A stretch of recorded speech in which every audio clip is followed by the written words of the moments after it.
Phase 1 phase 2 మనకి ఇవాళ మనం తీసుకుంటే ఏది కాళేశ్వరం ప్రాజెక్ట్ కింద ఫేజ్ 1 ఫేజ్ 2 మన వరంగల్ జిల్లా ఉంది, మెదక్ జిల్లా ఉంది, కరీంనగర్ జిల్లా ఉంది, కొంత నిజామాబాద్, ఆదిలాబాద్ కూడా ఉన్నాయి. మరి ఇవన్నీ ఏం కావాలి? ఇవన్నీ ఇంకా పూర్తి కాలేదు. ఇవన్నిటి కూడా పంట పొలాల దాకా నీళ్లు సరిగ్గా వస్తలేవు, అక్కడక్కడ వస్తున్నాయి, అక్కడక్కడ వస్తలేవు. ఇవన్నీ కూడా ఆన్ గోయింగ్ ప్రాజెక్టులన్నీ పూర్తి చేయాలి కదా. మరి ఇవన్నీ పూర్తి చేయకుండా, ఇవన్నీ ఏం చేయకుండా నువ్వు కొత్త కొత్త స్కీములు పెట్టి, కొత్త కొత్త ప్రాజెక్టులు పెట్టి డబ్బులు జేబులేస్తున్నామని ఆలోచన డ్రింకింగ్ వాటర్ డ్రింకింగ్ వాటర్ ఎవరు దంటలేరండి. డ్రింకింగ్ వాటర్ కృష్ణా నుంచి మీరు 16.5 టీఎంసీ కృష్ణా నుంచి మొత్తం తీసుకొచ్చి ఇంకా అదనంగా కావాలంటే తీసుకురండి. కోని నువ్వు తీసుకొస్తావు, మల్లన సాగర్ నుంచి తీసుకొస్తావు. ఇప్పుడు మల్లన సాగర్ నుంచి తీసుకొస్తా అంటే మల్లన సాగర్ మెట్మానే కదా, దాని ఆయకట్టు పోవాలని అడుగుతున్నా. దాని ఆయకట్టు ఫుల్ఫిల్ చేస్తారా?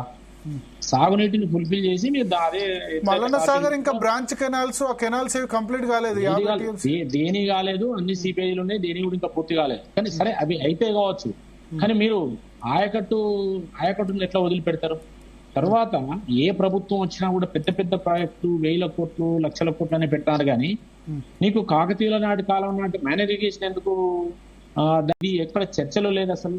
ఇవాళ ప్రధానమంత్రి సించాయి యోజన కింద 60-40 కింద రాష్ట్రాల్లో నిధులు ఇస్తున్నది, మన రాష్ట్రానికి కూడా ఇస్తున్నది. నేను మన స్వయంగా మెదక్ జిల్లా జహీరాబాద్ పోయింది. ఒక 10-15 వాటర్ షెడ్ ప్రోగ్రామ్స్ నేను చూసిన బొక్లైన్ పెట్టి తీపిస్తున్నారు అధికారులు. అయితే తీపిస్తుంటే ఇరిగేషన్ అధికారులు తీపిస్తుంటే నేను అడిగిన స్వయంగా పోయి, ఇదంటే సార్ 60-40 లక్ష రూపాయలకు ఒక వాటర్ షెడ్ ప్రోగ్రామ్. అక్కడ 4-5 వాటర్ షెడ్లు అవుతే పక్కనున్న వాగులకి వెళ్ళి నీళ్లు పోతాయి, నీళ్లు పోయి మంచిరాకు వస్తున్నాయి. మరి దీని యొక్క గైడ్ లైన్స్ నేను స్టడీ చేస్తే ఏమంటే 40% రాష్ట్ర ప్రభుత్వం వాటా ఇవ్వకుండా 60,000కే ప్లాన్ చేసి 1,00,000 అని చెప్పి 60,000తోనే పని నడిపించి ఈ 40,000 కొడుతుంది. అంటే రాష్ట్ర ప్రభుత్వం మైనర్ ఇరిగేషన్ నెగ్లెక్ట్ చేస్తున్నది, కేంద్ర ప్రభుత్వం ఇచ్చేదానికి భాగస్వామ్యం అమౌంట్ ఇవ్వకుండా ఆ యొక్క వాటర్ షెడ్ ప్రోగ్రామ్స్ ను నెగ్లెక్ట్ చేస్తున్నది. మరి ఇవన్నీ చేసుకుంటూ ఇవాళ మళ్ళీ మీరు అప్పుడు రాష్ట్ర ప్రభుత్వం ఏదైతే గత రాష్ట్ర ప్రభుత్వం లిఫ్ట్ ఇరిగేషన్స్ పెడితే విమర్శించిన మీరు ఇవాళ మళ్ళీ నారాయణపేట నుంచి మీరు కొడంగల్ వరకు 10,000 లిఫ్టులు పెడుతున్నారు. అంటే మీరు లిఫ్టులకు ఇచ్చిన ప్రయారిటీ గ్రావిటీకి కానీ, ఎక్కడికక్కడ వాన పడ్డప్పుడు ఆపుకునేందుకు చెరువులు కుంటలు కానీ, వాటర్ షెడ్ ప్రోగ్రామ్స్ కానీ, పంటల మార్పిడి కానీ ఒక శాస్త్రీయమైన అంచనాతో కానీ పోవడం లేదు. మీరు తీసుకొస్తారు హైదరాబాద్ అన్ని ఫెసిలిటీ చేయండి. మరి గ్రామాల సంగతి గ్రామాలలో మనం కరెక్ట్ అని చేస్తే సిటీ కూడా అంత పెద్ద రారు. రేపు రాబోయే రోజులలో ఇంకా హైదరాబాద్ సిటీ వస్తుంటే ఇవాళ డంప్ల ప్రాబ్లమ్స్ వస్తున్నాయి, ఎక్కడ చూసినా డ్రైనేజ్ ప్రాబ్లమ్స్ వస్తున్నాయి, డ్రింకింగ్ వాటర్ ప్రాబ్లమ్ వస్తున్నది. అసలు మీరు రూరల్ మీద అవగాహన ఉందా లేదా, రూరల్ గురించి ఏమైనా మాట్లాడుతున్నారా లేదా అనేది చూస్తే ఇక్కడ కూడా రూరల్ డ్రింకింగ్ వాటర్ విషయంలో సరే కొత్త కేసీఆర్ గారు చేసింది, కానీ అందులో కూడా అనేక లోపాలు ఉన్నాయి. పైప్ లైన్లలో లోపాలు ఉన్నాయి, వాటర్ కలుషితం అవుతున్నది, ఫిల్టర్లో లోపాలు ఉన్నాయి. ఇవన్నీ చేయాలి కదా. డ్రింకింగ్ వాటర్ ఒక హైదరాబాదే కాదు కదా, మొత్తం చేయాలి కదా, గ్రామాలకు కూడా చేయాలి కదా. నువ్వు చేయకపోతే హైదరాబాద్ చేస్తే మరి మొత్తం తెలంగాణ అంతా తీసుకొచ్చి ఆంధ్రప్రదేశ్ అంతా తీసుకొచ్చి ఇక్కడ పెడతారా? ఒకటి ఒక శాస్త్రీయమైన అంచనా లేకుండా ఇవన్నీ ముందుకు పోతున్నారు. రెండోది ఏం చెప్తున్నా అంటే కేటీఆర్ గారు మాట్లాడినా మీరు మాట్లాడినా నువ్వు ముందు కాళేశ్వరం రిపేర్ చేయమని చెప్తున్నా, లేకపోతే పనికిరాదన్న చెప్పు, అదన్న చెప్పు. అది చేయవు, ఇది చేయవు. నీళ్ళు ఎక్కడ ఉన్నాయి, ఎక్కడ చేస్తావు, ఎన్ని నీళ్ళు వస్తాయి? మరి మల్లన్న సాగర్ కింద మల్లన్న సాగర్ నుంచి వస్తే కొండపోచం ఆయకట్లేదు, ఆడలేదు, అది భారీ చేద్దా.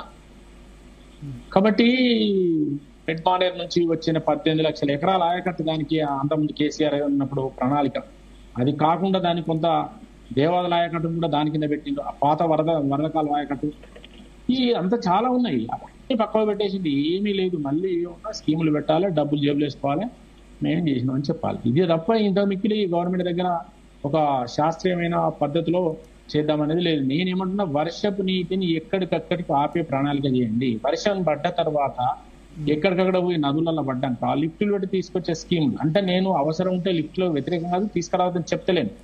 ముందు పడ్డ నీళ్ళని పడ్డట్టు ఆపండి, దానికి రిసోర్స్ ఉన్నాయి కొన్ని, వాటిని సేవ్ చేయండి. చేంజ్ ఆఫ్ ల్యాండ్ కానీ మేము ఎన్నోసార్లు చెప్పినాం, కుంటల చెరువులు పోకుండా చేంజ్ ఆఫ్ ల్యాండ్ ఇవ్వకుండా వాటి కింద అని చెప్పినాం. దాని మీద జీవో ఉన్నది, అది కూడా పక్క పోయింది. అర్బన్ లేక్స్ పెరుగుతున్నాయి, రూరల్ లేక్స్ తగ్గిపోతున్నాయి.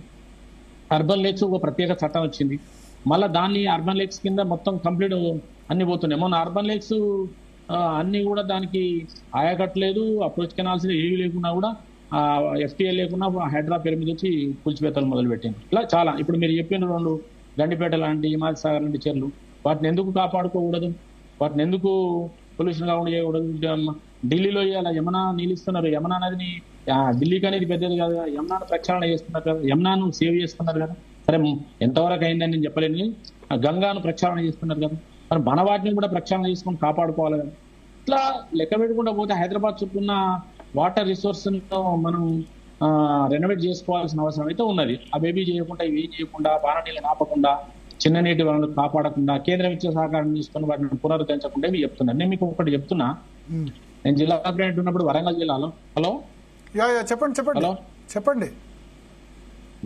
వరంగల్ జిల్లాలో వాటర్ ప్రోగ్రామ్ ప్రతి జిల్లాకు ఉండేది. వాటర్ ప్రోగ్రామ్ లో రాజేశ్వర్ గారు అని మంచి ఆఫీసర్, ఆయన చాలా అంటే గుడ్ ఆఫీసర్. ఆయనే శాటిలైట్ లింక్ ద్వారా మొత్తం ఒక 5 లక్షలు పెట్టి కలెక్టర్ని అడిగి మ్యాప్లు తయారు చేసి చేర్యాల ప్రాంతంలో ఒక దగ్గర నన్ను తీసుకుపోయాడు. అప్పుడు నేను ప్లానింగ్ కమిషన్ ఫలానా కాడ చెరువు ఉన్నది అని చెప్పింది. చెరువు ఉన్నది అంటే ఆ ఊళ్ళో వచ్చి ఇక్కడ చెరువు ఎక్కన సార్ మేము తాతల నుంచి స్థానం లేదంటే కాకతీయుల నాటి చెరువు ఉన్నది అని చెప్పి అప్పుడు పొక్కులేని తెప్పిస్తే కట్టెళ్ళింది దానికి. అంటే మీకు చెప్తున్నా, గొలుసుకట్ట చెరువుల్లో మధ్యలో కూడకపోయినాయి. ఆయన బయటికి తీసిండు శాటిలైట్ లింక్ ద్వారా. అంత టెక్నాలజీ పెరిగింది. పెరిగినప్పుడు మనం సామాజిక స్పృహ అనేది ఉండేది ఉంటే మనం వాటర్ని ఆపుకోవాల్సిన గ్రౌండ్ వాటర్ కూడా రీఛార్జ్ అయ్యేది కదా. ఇవాళ ప్రాజెక్టుల కింద కూడా బోర్లు ఇస్తున్నారు. ఎందుకు ఇస్తున్నారు? కాబట్టి నీకు మిగతా ప్రాంతాలలో మరి గ్రౌండ్ వాటర్ రీఛార్జ్ కాకుండా లక్షల బోర్లు 20-30 లక్షల బోర్ల దాకా ఉన్నాయి ఇప్పుడు. మరి అవన్నీ water recharge ground water recharge అయితేనే కదా అది సాగేది. అవన్నిటి గురించి కూడా ఆలోచించాలి కదా. బోర్వెల్స్ కానీ ఓపెన్ వెల్స్ లో వాటర్ ఉండాలి, చెరువులు కుంటలన్నీ కాపాడుకోవాలి, గ్రౌండ్ వాటర్ రీఛార్జ్ కావాలి, వాటర్ షెడ్స్ ప్రోగ్రామ్ సక్సెస్ఫుల్ గా నడపాలి. దానికి కావాల్సిన శాస్త్రీయమైన చాలా వచ్చినాయి. ఇప్పుడు కేంద్రం సహకరిస్తున్నది. ఇవి చేయాలని అవి చేయదంటలేదు, కానీ నువ్వు ముందు బేసిక్ ప్రిన్సిపల్స్ పాటించండి. ప్రకాశాన్ని ఇంత ముందు చిన్న నీటి వాళ్ళ మీద వాటిని కాదు ఎక్కడెక్కడికో పోయి రీసెర్చ్ చేసి ఈ వాటర్ షెడ్ ఇప్పుడు హనుమంతరావు గారు తీసుకొచ్చిన ఏది 4 వాటర్ స్కీమ్, ఏది సర్ఫేస్ వాటర్ కానీ గ్రౌండ్ వాటర్ కానీ ఇంకా చాలా ఉన్నాయి. చాలా ఉన్న వాటిని ఏటి కూడా పట్టించుకోకుండా కేవలం ఒక లిఫ్ట్ ఇరిగేషన్ దాని మీదనే ప్లాన్ చేస్తున్నారని నేను అంటున్నా. తర్వాత వేణుగోపాల్ రెడ్డి చెప్పేది 100% కరెక్ట్. ఒక సహజమైన పద్ధతి. కూడా రీసెర్చ్ చేసిన దేశమంతా దాని మీదే నేను తిరుగుతా ఉన్నా. ఒక తెలంగాణ ఖర్చు కూడా ఇప్పుడు 1000 కోట్ల అవసరం లేదు కదా, ఖర్చు కదా. ప్రజల భాగస్వామ్యంతో ఎక్కడెక్కడ చేస్తే ఖర్చు కూడా తక్కువ. ఈ హనుమంతరావు 4 వాటర్ కాన్సెప్ట్ ను రాజస్థాన్ లో యూజ్ చేశారు, మన దగ్గర యూజ్ చేయలేదు. మన దగ్గర వ్యక్తి తెలుగు రాష్ట్రాల మన దగ్గర కూడా కొన్ని ఇక్కడ చేసిండ్రు, సక్సెస్ అయింది. మేము గొట్టిగారిపల్లి కదా, మెదక్ గొట్టిగారిపల్లి నేను పోయిన, నేను శశిధర్ రెడ్డి గారు తీసుకుపోయింది మమ్మల్ని. నేను కూడా పోయినాను. ఎగ్జాక్ట్లీ అది దేశానికి అదే మోడల్ అండి, దేశానికి మోడల్ అదే. ప్రకాష్ గారు, మీరు గ్రౌండ్ వాటర్ కార్పొరేషన్ చైర్మన్, నిజానికి గ్రౌండ్ వాటర్ గురించి ఎక్కువ వర్క్ చేయాలి. కాళేశ్వరం గురించి చేస్తారా, నిజానికి తక్కువ ఖర్చు. ఎందుకంటే ఇవంతా కూడా కాంట్రాక్టర్లకు, పొలిటికల్ పార్టీస్ కు లాభం ఈ పెద్ద పెద్ద ప్రాజెక్టులతో. అట్లా కాదు. ఏమైందంటే నేచర్ లో సమతుల్యత దెబ్బతిన్నది. ఎందుకు అంటే ఇప్పుడు వర్షాలు పడాలి కదా. ఇప్పుడు ప్రతి సంవత్సరం వర్షాలు పడితే ఈ సిస్టమ్ అనేది తప్పకుండా ఇంతకు మించిన సిస్టమ్ అనేది లేదు. వెనకటి నుంచి కూడా కొన్ని లక్షల సంవత్సరాల నుంచి మనల్ని కాపాడింది అదే సిస్టమ్. కానీ ఇవాళ అర్బనైజేషన్ పెరగడం ఒకటి, చెట్లను నరికివేయడం ఒకటి, దీనివల్ల ఈ గ్లోబల్ వార్మింగ్ సమస్య వల్ల ఈ ఈక్విలిబ్రియం అనేది దెబ్బతిన్నది.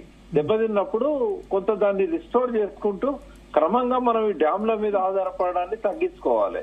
ఇప్పుడు బోర్వెల్ కంటే కూడా వెల్ సిస్టమే బెస్ట్. బోర్వెల్స్ వల్ల మినరల్స్ వచ్చి మన ఆరోగ్యాలన్నీ పాడైతున్నాయి. రకరకాల అండర్ గ్రౌండ్ మినరల్స్ అన్ని వస్తాయి మనకు బోర్వెల్ వాటర్ తో వ్యవసాయం చేసినా లేకుంటే తాగినా కూడా. అది మంచి వాటర్ కాదు అది. కాబట్టి మనం ఒకసారి గ్రౌండ్ వాటర్ రీఛార్జ్ అయిన తర్వాత వెల్స్ మీదనే ఆధారపడాలి. వెల్స్ అనేటి ఒక మంచి సిస్టమ్, చెరువులు అనేటి ఒక మంచి సిస్టమ్. అందుకని మనం వెనకటి పద్ధతులను మళ్ళీ బ్యాక్ టు ద రూట్స్ అన్నట్టుగా అదే మనకు శరణ్యం. ఇవన్నీ మీరు అన్నట్టు కాంట్రాక్టర్స్ ఇన్వాల్వ్మెంట్ ఉంటుంది, షార్ట్ కట్స్ ఉంటాయి, హెవీ స్టోరేజెస్ అనేది భూకంపాలకు కారణమవుతాయి. ఇవన్నీ మనకి ఇన్ఎవిటబుల్ కాదు. ఇది రాంగ్ పాలసీ. అభివృద్ధి పేరుతో జరిగింది. మీరు ఏ రంగంలో చూసినా కూడా అది విధ్వంసమే అవుతుంది. డాక్టర్ గారు తెలుసు, ఆయుర్వేదం ఉన్నప్పుడు ఎంత ఆరోగ్యంగా ఉండేవాళ్ళు. ఇవాళ అలోపతిలో పోయినాక ప్రతిదానికి సైడ్ ఎఫెక్ట్. కాకపోతే ఇమ్మీడియట్ గా రెమెడీ ఉంటుంది. దీనిలో ఇమ్మీడియట్ రెమెడీ కనబడుతుంది మనకు. అట్లాగే ఇవన్నీ short cut methods. Short cut లో మనకి ఇమ్మీడియట్ రెమెడీ ఉంటుంది, కానీ లాంగ్ రన్ లో అది చాలా ఇబ్బంది మనకు.